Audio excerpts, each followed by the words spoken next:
in general, the textbooks, even the best of them, are just poorly written, and as you know probably better than I, it's because of the political process that drives textbook writing here. That they're trying to create textbooks that will be suitable for as many districts as possible for economic reasons, right. And as a consequence, they produce these giant things that are poorly written, poorly conceived, often with mistakes and idiotic notation, and it just it's very frustrating, and equally frustrating to the teachers, I must say. And the one thing I would do, so you hinted that people already think you're a little far out here for suggesting things that are impractical, but let me suggest one thing that's even more impractical.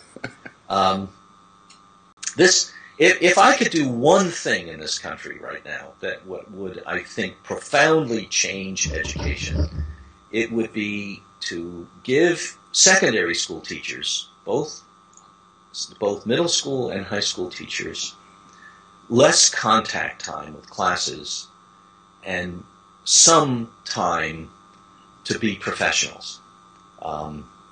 So, frankly, the thing I do is to give every high school teacher in the country one fewer classes to teach, and tell them that time they should spend doing lesson planning or talking with the other teachers, learning, thinking about things, sometimes working with students one-on-one. I often tell this story. 2 years ago, I went to a conference in Europe where they brought in people from the high-performing Asian countries, and I was to talk about why they think they're high-performing.